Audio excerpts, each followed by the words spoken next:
Jack Dorsey हैं, Twitter के संस्थापक, the founder of Twitter and also it's farmer CEO. He was the CEO of Twitter when the farmer agitation was happening. और उन्होंने दो टूक कहा कि सरकार ने उनसे कहा अगर किसानों को दिखाया तो ट्विटर के दफ्तरों पर और उनके कर्मचारियों के घर पे छापा पड़ेगा और भारत में ट्विटर बंद कर दिया जाएगा. लेकिन सच की भी एक खासियत होती है, और सच की खासियत यह है कि जितनी शिद्दत से उसको दबाया जाता है उतनी तेजी से वो बाहर आता है. और एक बार फिर मोदी सरकार के काले कारनामे, उनसे जुड़ा हुआ सच बाहर आ चुका है. आज का जो टॉपिक है इस प्रेस कॉन्फ्रेंस का, वो मदर ऑफ डेमोक्रेसी में मर्डर ऑफ डेमोक्रेसी लगातार कैसे किया जा रहा है, उसी को उजागर करने का, उसी सच को बताने का है. सोचिए कि जब 3 काले कृषि कानून आए थे, किसान विरोधी कानून, और उन किसानों का दमन किया जा रहा था, जब 1 साल से ऊपर किसान दिल्ली की सरहद पर जाड़ा, गर्मी, बरसात, ओले झेलते हुए इस सरकार के खिलाफ आंदोलन कर रहे थे, तो बजाय समाधान ढूंढने के उनको मवाली, उनको खालिस्तानी, उनको पाकिस्तानी, उनको आतंकी तो कहा ही जा रहा था. साथ में ट्विटर जैसे प्लेटफॉर्म्स को यह भी बोला जा रहा था कि अगर उनको दिखाया तो आपका भारत में बोरिया बिस्तर हम बंद कर देंगे और आप पर छापे मारे जाएंगे. और याद रखिएगा, अपने घमंड और अहंकार में चूर्ण इस देश का डरपोक तानाशाह प्रधानमंत्री तब तक चुप रहा जब तक 700 से ज्यादा किसानों की शहादत नहीं हो गई, और चुनावी नफा नुकसान देखते हुए 3 काले कृषि कानून वापस लिए. लेकिन यह सच है कि जब इस देश का अन्नदाता अपने हक की लड़ाई लड़ रहा था, तो इस देश के प्रधानमंत्री उनका दमन कर रहे थे, उनकी आवाज को दबाने की कोशिश कर रहे थे. और आपको याद दिला दूं, यह मई 2021 की बात है. किसान आंदोलन चल रहा था, अपनी चरम सीमा पर था, और तब बीजेपी की फेक न्यूज फैक्ट्री, जो कि सही नाम है बीजेपी की आईटी सेल का, उनके कुछ बददिमाग प्रवक्ताओं और सांसदों ने एक मनगढ़ंत फर्जी ट्वीट किया था कोई तथाकथित टूल किट को लेकर.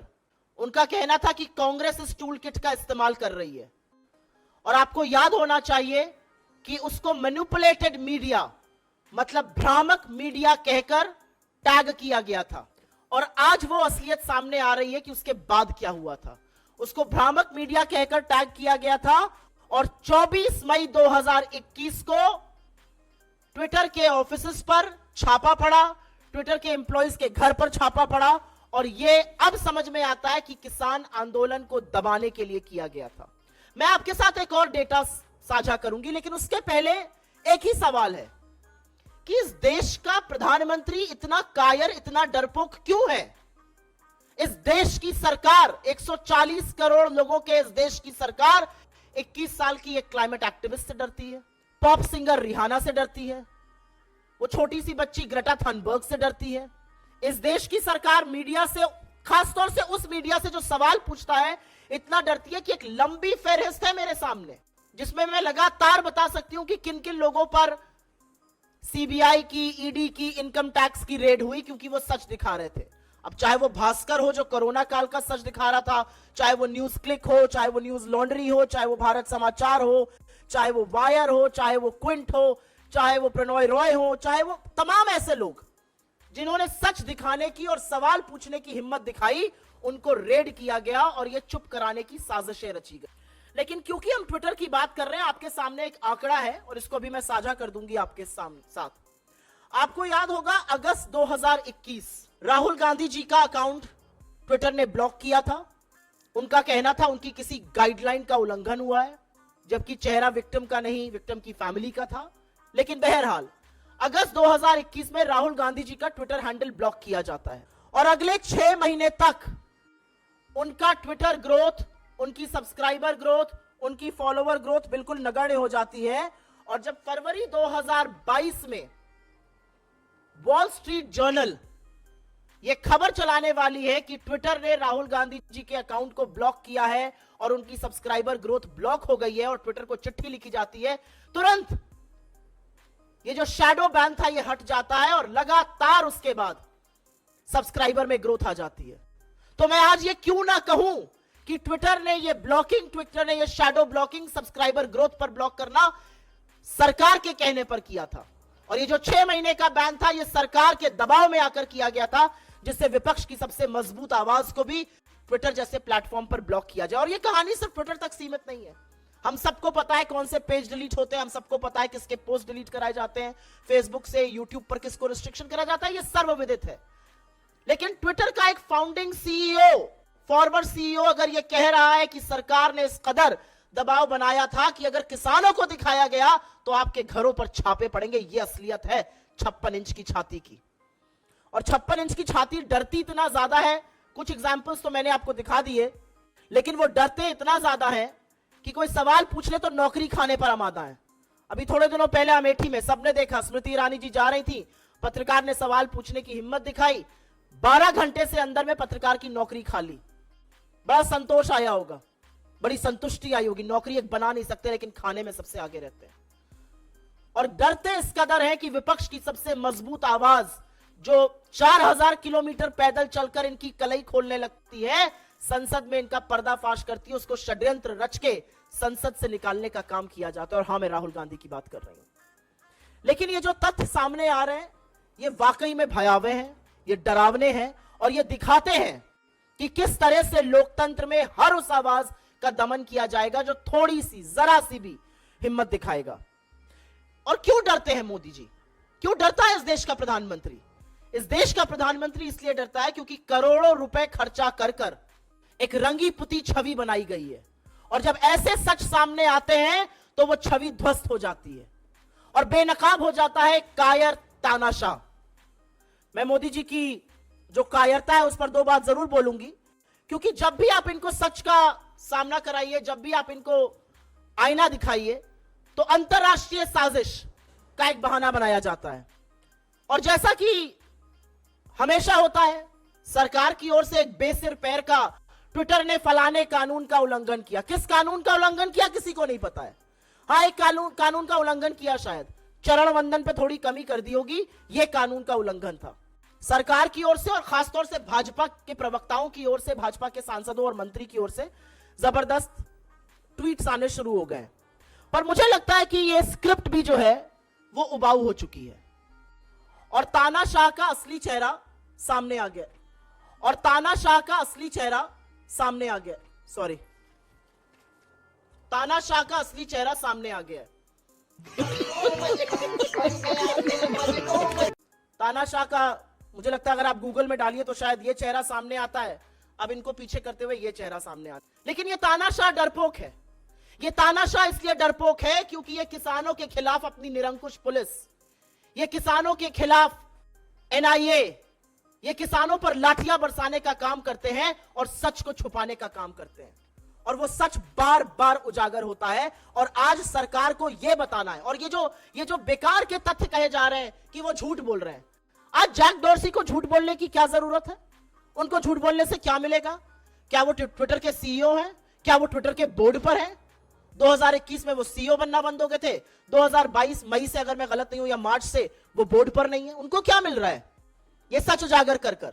मुझे लगता है इस देश के लोकतंत्र को जो कमजोर करने की बात राहुल गांधी कहते हैं, इससे बड़ा प्रमाण दूसरा कोई नहीं है कि चुन चुन कर प्लेटफॉर्म्स को यह कहा जा रहा है कि असलियत मत दिखाइए, असलियत को छुपाओ, नहीं तो हम तुम्हारे ऊपर छापे मारेंगे, तुम्हारे दफ्तरों को बंद कर देंगे। यह असलियत है सरकार की। कल एक बड़ी खबर आई कि कोविन का जो डेटा था, आप सबको याद होगा कोविड काल के दौरान अगर वैक्सीन चाहिए थी तो एक ही तरीका था, कोविन पर जाइए, अपना फोन नंबर, अपना आधार या पासपोर्ट या सेंसिटिव डेटा भरिए, उसके बाद आपको अपॉइंटमेंट मिलता था, आपको जाकर कोविड की वैक्सीन लग रही। और एक बात यह भी सच है कि एक ही फोन पर हो सकता है अपने घर वालों को, अपने मित्रों को, संबंधियों का भी रजिस्ट्रेशन किया गया था। पता चलता है कि यह डेटा सरेआम लीक हो रहा है। टेलीग्राम का एक बॉट लगातार यह डेटा लीक कर रहा है, और डेटा लीक बड़े बड़े नेताओं का हुआ, भाजपा के भी नेताओं का हुआ, श्री चिदंबरम का हुआ, विपक्ष के और लोगों का हुआ, डीएमके के नेताओं का हुआ। लगातार पता चल रहा है कि ये डेटा कैसा लीक हो रहा था। सारा डेटा अवेलेबल है, क्या डेट ऑफ बर्थ है, क्या पासपोर्ट नंबर है, क्या आधार आईडी है, सारा डेटा लीक हो रहा है। और सरकार का डिफेंस आप सुन लीजिए क्या है। सरकार के जो आजकल सबसे बड़े विश्वगुरु बने हुए एक और मंत्री हैं, जो राज्य मंत्री हैं इंफॉर्मेशन टेक्नोलॉजी के, उनका डिफेंस क्या है? नहीं नहीं, ये कोविन डेटा लीक नहीं है, ये कोई पहले का डेटा कोविन का लीक हुआ था, उसका ब्रीच हुआ था, वहां से आ रहा है। तो हमारे कुछ सवाल है इस पर। जो पहले का डेटा लीक, जिसको alleged breach and stolen data कहा जा रहा है, क्या उसके बारे में सरकार ने कोई कार्रवाई की थी? ये पब्लिक क्यों नहीं किया गया कि वो कौन सा डेटा था? एफआईआर क्यों नहीं लॉन्च करी गई? ये कहां से डेटा लीक होता है? कैसे एक थर्ड पार्टी टेलीग्राम पर सिर्फ नंबर डालने से सारा डेटा मिला जा रहा है? क्या है यहां का डिजिटल पब्लिक इंफ्रास्ट्रक्चर? लगातार सरकार आपका डेटा बटोरने की कोशिश करती है, क्या वो कोविन ऐप हो, क्या वो उमंग हो, क्या वो डिजी यात्री हो, लगातार लोगों का डेटा लिया जाता है। आप डेटा लेते क्यों है जब आपसे डेटा संभलता नहीं है? ये पहली बार तो उल्लंघन है नहीं। और एक बात यह भी सच है कि 2017 में इस देश के उच्चतम न्यायालय ने, इस देश के सबसे बड़े न्यायालय ने डेटा को राइट टू प्राइवेसी बताया था। उस राइट टू प्राइवेसी का क्या हो रहा है? सरकार ने कमेटी बना दी, सरकार ने कंसल्टेशन किया, अब फिर से पूरा कालचक्र शुरू हो रहा है डेटा के कानून का। तो सवाल यह कि ये डेटा गया कैसे कोविन ऐप से, किसके पास गया, और सरकार की क्या जिम्मेदारी? क्या सरकार ये कहकर बच जाएगी कि पुराना डेटा था, तो वो पुराना डेटा कैसे लीक हुआ? सो कहीं ना कहीं ये प्रेरित होता है, कहीं ना कहीं ये पूरी तरह से साफ है, अपना काम संभल नहीं रहा है, और जहां पर आपकी कलई उधेड़ी जाएगी वहां पर दमन किया जाएगा। अपना डेटा संभल नहीं रहा है, लेकिन किसानों की असलियत ना बाहर आ जाए, किसान कानून जो बने थे उसकी असलियत ना बाहर आ जाए, तो ट्विटर जैसे प्लेटफॉर्म्स को, किसानों के आंदोलन को दिखाने वाले अकाउंट्स को बंद करने के लिए दबाव बनाया गया, और बंद भी हुए। यह दबाव बनाया गया कि कैसे राहुल गांधी जी का अकाउंट सस्पेंड कर दिया जाए और कैसे वो अकाउंट डोरमेंट रहे। 6 महीने तक सब्सक्राइबर ग्रोथ ना होना, आप सोच सकते हैं। और जैसे ही खबर बाहर आने वाली थी, सब्सक्राइबर ग्रोथ लगातार होती गई, उछाले मारने लगी। और मुझे लगता है कि जब राहुल गांधी जी कहते हैं लोकतंत्र पर प्रहार है, और मीडिया के भी बहुत सारे साथियों को उस पर आपत्ति होती है, तो ज्यादा दूर नहीं देखना है। जैक डॉर्सी का ये 40 सेकंड से कम की जो बाइट है, 40 सेकंड से कम का जो वक्तव्य है, उसी को सुन लीजिए और सारा सच सामने आकर खड़ा हो जाता है। Each time you lie, you open a Pandora's box.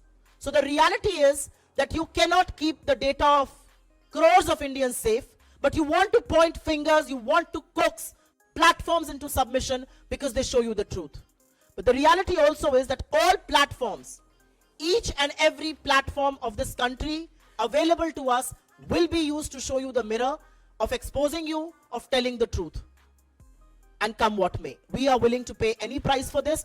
But what has happened is that 140 crore Indians today feel embarrassed, today feel ashamed that an elected government, a prime minister so rattled by the truth, tells a social media platform to not show the farmer agitation.